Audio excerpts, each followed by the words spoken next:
Assalamualaikum warahmatullahi wabarakatuh. Perkenalkan, nama saya Alivio Yayu Kamsi. Saya dari Fakultas Teknik dari jurusan Teknik Industri. Saya dari kelas IE24C4 ingin mempresentasikan tentang ulangan akhir semester. Jadi di sini saya sudah menyiapkan yang sudah Bapak berikan tugas tentang apa itu pembahasan terkini. Yang pertama itu adalah penerapan nilai-nilai Pancasila dalam dunia industri. Yang kedua, ada demokrasi ekonomi dan tanggung jawab sosial industri. Yang ketiga, ada tantangan globalisasi terhadap identitas nasional dan industri lokal. Yang pertama, penerapan nilai-nilai Pancasila dalam dunia industri. Dari ketuhanan yang Maha Esa. Nilai toleransi yang beragama, kebebasan menjalani ibadah dan keimanan terhadap Tuhan. Yang sila kedua, kemanusiaan yang adil dan beradab. Nilai menghormati hak asasi manusia, bersikap adil dan berperilaku sopan santun terhadap sesama. Terus ada dari yang sila kelima, keadilan sosial bagi seluruh rakyat Indonesia. Nilai pemerataan kesejahteraan, keadilan dalam kesempatan kerja, dan penghapusan kesenjangan sosial. Jelaskan implementasi dalam kegiatan industri, misalnya ada manajemen, sumber daya manusia atau SDM, pengambilan keputusan dan kepemimpinan. Pertama, dari sila pertama, ketuhanan yang Maha Esa. Implementasi manajemen SDM, memberikan ruang dan waktu kepada karyawan untuk beribadah sesuai keyakinan masing-masing. Jadi di Indonesia ini ada 6 agama, yaitu Islam, Kristen, Katolik, Hindu, Buddha, dan Konghucu. Jadi di setiap itu untuk memberitahukan kepada karyawan untuk beribadah sesuai dengan keyakinan masing-masing. Lalu ada kepemimpinan. Pemimpin menghargai dan tidak memaksa keyakinan pribadi dalam lingkungan kerja. Itu yang dimaksud dengan adalah ego. Ego dari seorang pemimpin itu tidak bisa harus selalu ditinggikan, karena dia mempunyai bawahan dan juga ada rekan-rekan kerjanya. Jadi sebagai pemimpin kita tidak boleh egois ataupun ego kita harus diredakan. Lalu ada lingkungan kerja, menciptakan suasana kerja yang toleransi dan bebas dari diskriminasi agama. Dalam artian ini adalah kita tuh tidak boleh rasis terhadap agama yang lain kepada teman-teman kita. Intinya adalah kita harus bertoleransi kepada teman dan tidak boleh ada yang namanya diskriminasi agama. Yang kedua, ada kemanusiaan yang adil dan beradab. Ini dari sila kedua. Implementasinya adalah manajemen sumber daya manusia, memperlakukan karyawan secara adil tanpa diskriminasi berdasarkan gender, ras atau latar belakang. Jadi yang dimaksudnya ini adalah kita ini mempunyai berbagai suku dari seluruh Indonesia, harus memperlakukan karyawan itu secara adil dan tanpa ada yang namanya diskriminasi, begitu. Kemudian ada pengambilan keputusan. Keputusan manajemen memperhatikan aspek kemanusiaan, misalnya dalam penentuan jam kerja dan pemberian cuti. Cuti itu adalah hak bagi karyawan dari sebuah perusahaan, dan itu adalah memperhatikan aspek dari sisi namanya kemanusiaan. Lalu ada kepemimpinan. Pemimpin bersikap empatik, terbuka terhadap keluhan karyawan dan tidak otoriter. Yang dimaksud ini adalah kita tuh harus terbuka dalam keluhan karyawan atau bawahan kita dan tidak ada namanya otoriter. Begitu. Lanjut.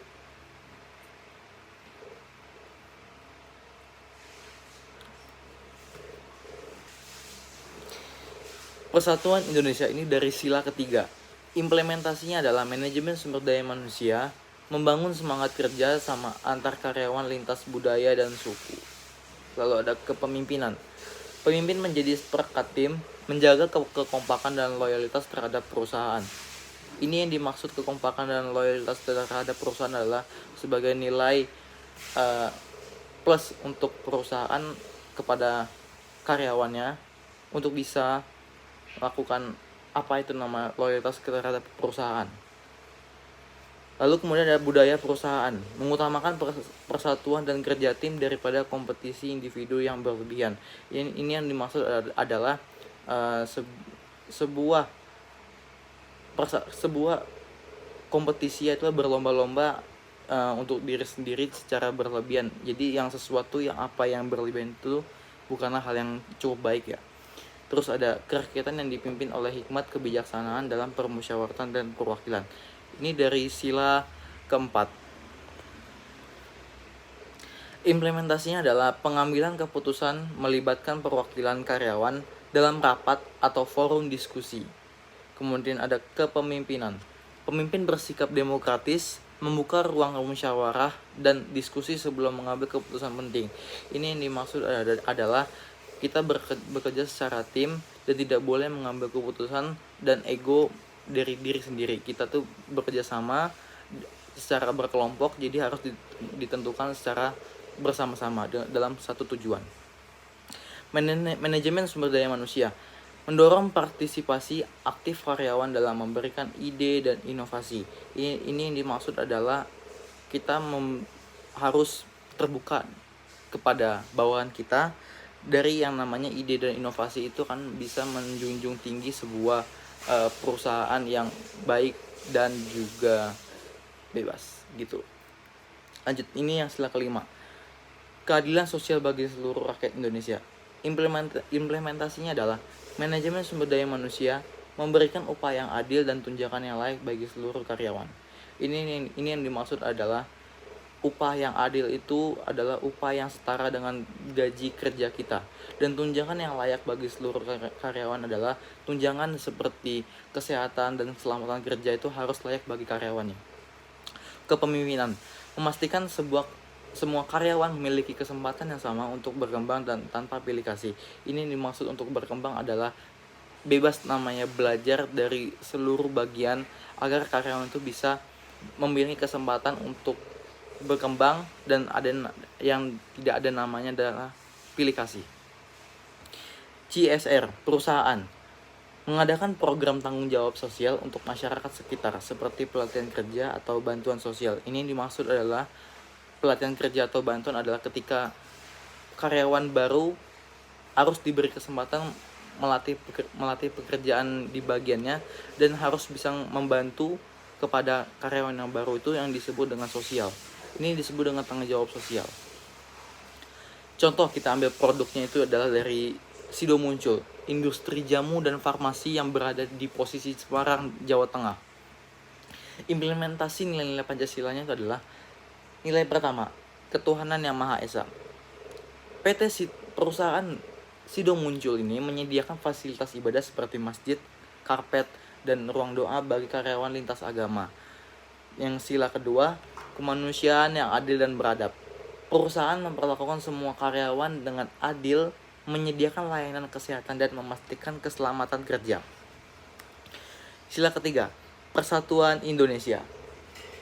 Mempekerjakan karyawan dari berbagai latar belakang suku, agama, dan budaya, serta membangun kerjasama tim yang solid. Yang keempat adalah kerakyatan yang dipimpin oleh hikmat, kebijaksanaan dalam permusyawaratan dan perwakilan. Mengadakan dialog rutin antara manajemen dan karyawan untuk membahas kebijakan dan menyelesaikan masalah secara musyawarah. Sila kelima, keadilan sosial bagi seluruh rakyat Indonesia. Memberikan upah layak, peluang karir setara dan aktif dalam kegiatan sosial seperti bantuan UMKM dan pelestarian lingkungan. Lalu yang kedua,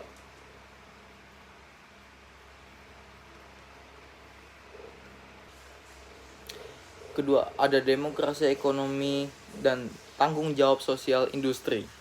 Prinsip demokrasi ekonomi menurut pasal 33, satu tentang asas kekeluargaan dan gotong royong. Ekonomi dijalankan sesuai bersama-sama, bukan dikuasai oleh segelintir orang. Koperasi adalah contoh nyata pelaksanaan asas ini. Kedua, ada kedaulatan ekonomi di tangan rakyat. Rakyat berperan aktif dalam kegiatan ekonomi, baik sebagai pelaku usaha, konsumen, maupun pengawas. Ketiga, pemerataan dan keadilan sosial. Arah pembangunan ekonomi harus menjamin pemerataan hasil dan kesempatan, serta mengurangi kesenjangan antara kaya dan miskin. Yang keempat, penguasa negara atas sumber daya strategis. Negara wajib mengelola sektor-sektor penting, seperti ada energi, air, transportasi publik, demi kepentingan rakyat banyak. Kelima, efisiensi berkeadilan dan berkelanjutan. Ekonomi harus efisien, tetapi juga adil dan tidak merusak lingkungan. Ini selaras dengan prinsip pembangunan berkelanjutan. Keenam, kemandiri dan ketahanan ekonomi. Bangsa Indonesia harus mampu berdiri di atas kaki sendiri, tidak bergantung pada negara lain secara berlebihan. Lanjut.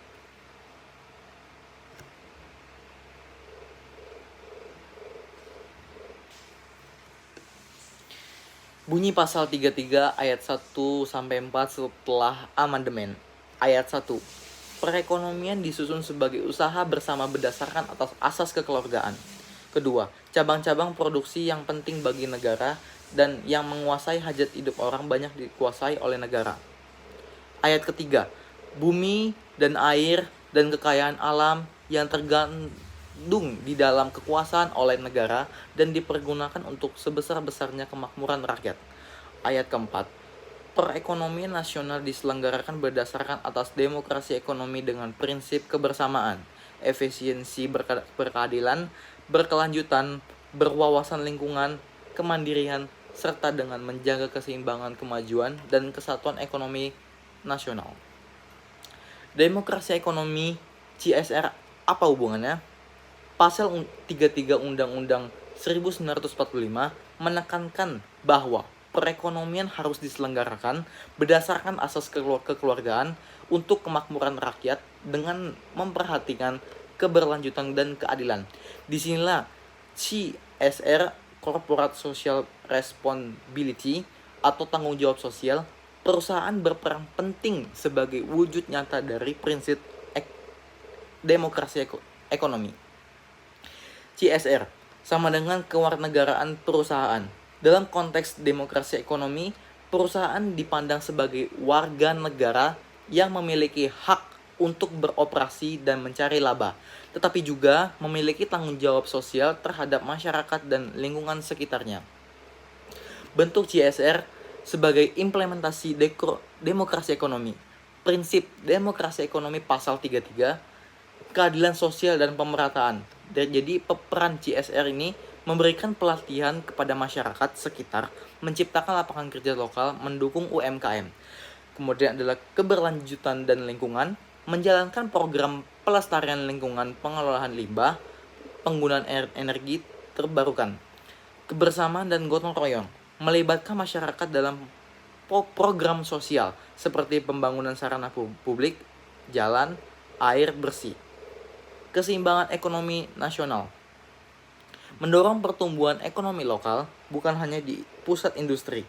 Yang terakhir adalah efisiensi berkeadilan, menjalankan bisnis secara profesional namun tetap etis dan bertanggung jawab sosial. Kita ambil contoh seperti dari perusahaan Unilever Indonesia. Melalui program Waste Bank dan Green and Clean, perusahaan ini melibatkan masyarakat dalam mengelola sampah sekaligus memberikan nilai ekonomi. Ini mencerminkan demokrasi ekonomi perusahaan tidak hanya berfokus pada keuntungan, tetapi juga kesejahteraan rakyat. Kesimpulan dari pertanyaan dan isi tersebut adalah CSR adalah bentuk nyata dari kewarganegaraan perusahaan yang mendukung prinsip demokrasi ekonomi sebagaimana diatur dalam pasal 33 Undang-Undang 1945. Melalui CSR, perusahaan tidak hanya mengejar laba, tapi ikut juga berkontribusi dalam membangun masyarakat yang adil dan berkelanjutan dan sejahtera.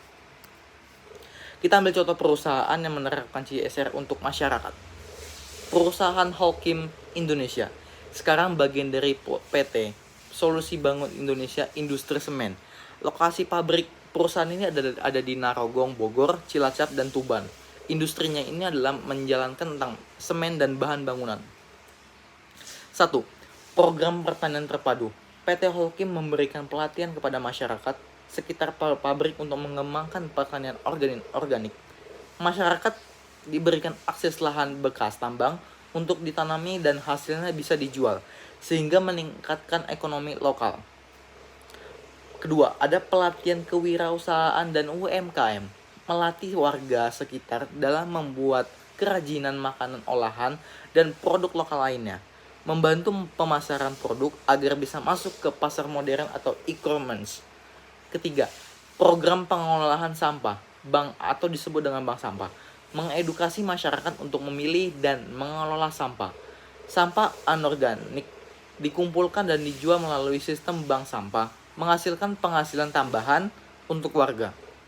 Yang keempat ada peningkatan infrastruktur desa, membangun jalan sarana air bersih, MCK dan fasilitas umum di desa-desa sekitar pabrik. Ini menunjukkan tanggung jawab perusahaan terhadap kesejahteraan dan kualitas hidup masyarakat.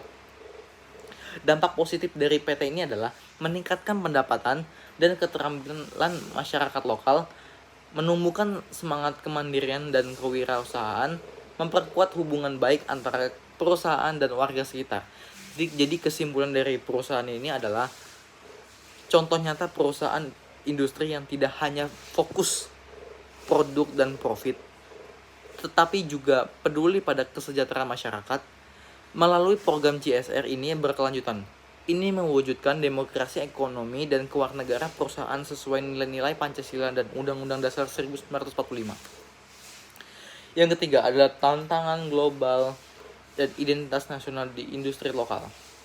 Apa tantangan industri nasional dalam mempertahankan identitas bangsa? Dominasi produk dan budaya asing. Masalahnya adalah produk luar negeri, terutama dari negara maju, sering dianggap lebih modern, keren, dan atau berkualitas. Dampaknya adalah produk lokal kalah saing di pasar dalam negeri sendiri, sehingga citra budaya lokal terpinggirkan. Kita ambil contoh banyak produk makanan atau minuman tradisional kalah pamor dengan produk freshness global. Yang kedua ada orientasi keuntungan versus dengan nilai budaya. Masalahnya ada di perusahaan cenderung lebih fokus pada keuntungan finansial daripada melestarikan nilai budaya. Dampak banyak industri tidak mengangkat identitas lokal, bahasa, motif, tradisi, karena dianggap tidak menguntungkan secara komersial. Kekurangan inovasi berbasis lokal. Masalah produk berbasis budaya sering tidak dikemas dengan inovatif atau modern. Dampaknya adalah identitas budaya tidak relevan bagi generasi muda dan tidak kompetitif di pasar global. Tekanan globalisasi dan pasar bebas. Masalah, Indonesia menghadapi persaingan terbuka dengan produk luar, terutama dari Tiongkok, Jepang, dan negara barat.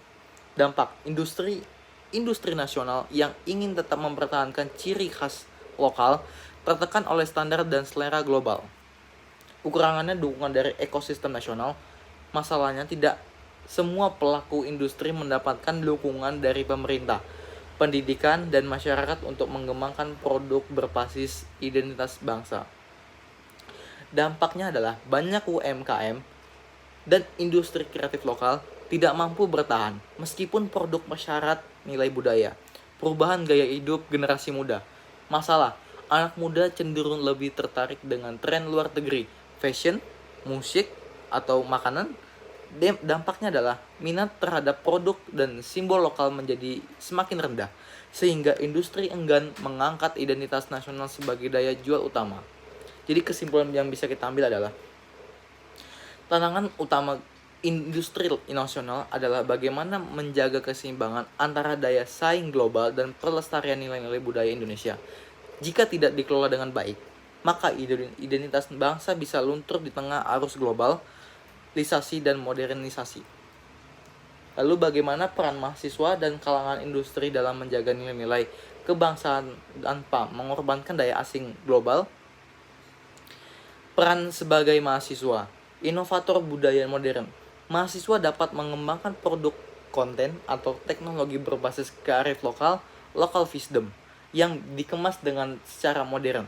Contoh, desain fashion baik dengan trendy, game edukatif berbasis cerita rakyat, agen perubahan dan advokasi nilai kebangsaan, mengampanyekan pentingnya identitas nasional melalui media sosial, forum publik, dan komunitas, mempopulerkan produk lokal berkualitas dan mendorong gaya hidup atau disebut dengan cintai produk Indonesia. Riset dan pengembangan inklusif. Mahasiswa dapat melakukan penelitian untuk menggali potensi lokal, budaya, bahan, keterampilan tradisional agar bisa dimanfaatkan industri. Ini menjembatani budaya dengan inovasi, kolaborasi dengan industri dan UMKM, menginisiasi program magang, pengabdian, masyarakat atau proyek bisnis bersama pelaku industri lokal untuk mendorong transformasi budaya yang tetap berakar pada nilai kebangsaan. Peran kalangan industri, mengangkat identitas lokal sebagai ciri produk. Industri bisa memposisikan nilai-nilai budaya dan kebangsaan sebagai diferensial produk atau disebut dengan keunggulan tersendiri. Kita ambil contoh, kopi lokal dengan narasi budaya daerah asalnya atau kuliner tradisional dalam kemasan modern. Integrasi CSR dalam pelestarian budaya.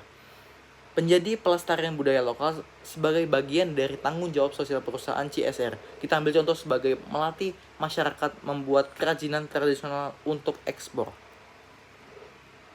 Menciptakan teknologi desain atau layanan yang bermanfaat simbol-simbol budaya, namun tetap relevan secara global. Kita ambil contoh sebagai arsitektur hotel modern dengan bersentuhan budaya lokal yang menarik wisatawan mancanegara.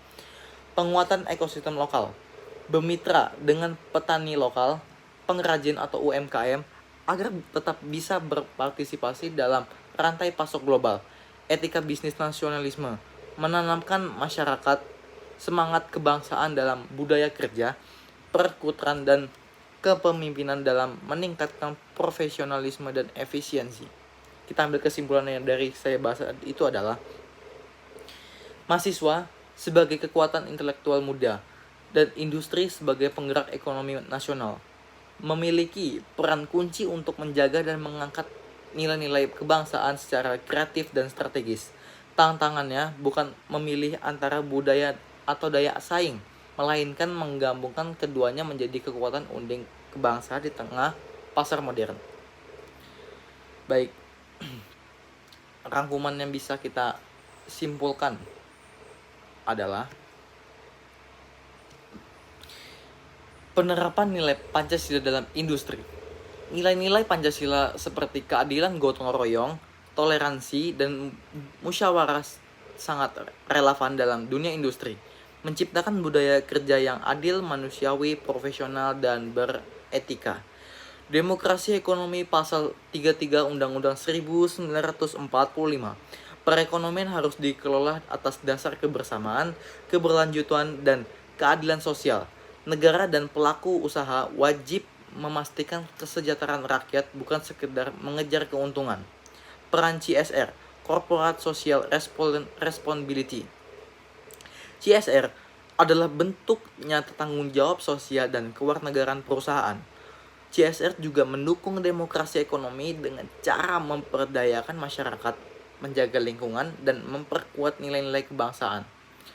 Contoh nyata, kita ambil perusahaan Sidomulyo tadi dan perusahaan Holcim Indonesia yang menerapkan nilai Pancasila dan CSR dalam kegiatan industrinya seperti pelatihan masyarakat, pelestarian lingkungan, dan pembangunan infrastruktur desa. Tantangan industri nasional, arus global, dominisasi budaya asing dan rendahnya apresiasi terhadap produk lokal menjadi tantangan utama. Industri harus mampu bersaing tanpa kehilangan identitas nasional. Peran mahasiswa dan industri. Mahasiswa dapat menjadi inovator dan agen perubahan yang memadukan budaya lokal dengan inovasi modern. Industri perlu menjadi budaya sebagai keunggulan kompetitif, sebagai menjaga etika, keberlanjutan, dan keadilan sosial. Itu dia adalah kesimpulan tadi yang saya sampaikan. Saya akan menyampaikan refleksi pribadi saya yang sudah saya rangkumkan. Sebagai mahasiswa, saya menyadari bahwa peran saya di depan tidak hanya sebagai tenaga profesional di bidang industri, tetapi juga sebagai warga negara yang memiliki tanggung jawab moral terhadap bangsa ini. Nilai-nilai kewarganegaraan seperti kejujuran, gotong royong, keadilan, dan cinta tanah air tidak boleh ditinggalkan ketika saya memasuki dunia kerja. Di tengah tuntunan industri yang kompetitif dan daya global, saya mempercayakan bahwa identitas kebangsaan justru bisa menjadi kekuatan, bukan hambatan. Saya bisa memulainya dengan hal-hal sederhana, mendukung produk lokal, menjaga etika kerja, menjunjung tinggi toleransi di lingkungan kerja, dan peduli terhadap masyarakat sekitar. Sebagai calon profesional, saya ingin berkontribusi pada perusahaan industri-industri yang tidak hanya mengejar keuntungan tetapi juga memperhatikan keberlanjutan, kemanusiaan, dan nilai-nilai luhur bangsa. Saya ingin menjadi bagian dari negara generasi yang membawa perubahan yang menggabungkan keterampilan industri dengan semangat kebangsaan. Karena bagi saya, menjadi profesional yang sukses berarti juga menjadi warga Indonesia yang bertanggung jawab. Baik, itu aja mungkin yang bisa saya sampaikan, yang bisa saya rangkumkan. Terima kasih, saya pamit. Assalamualaikum warahmatullahi wabarakatuh.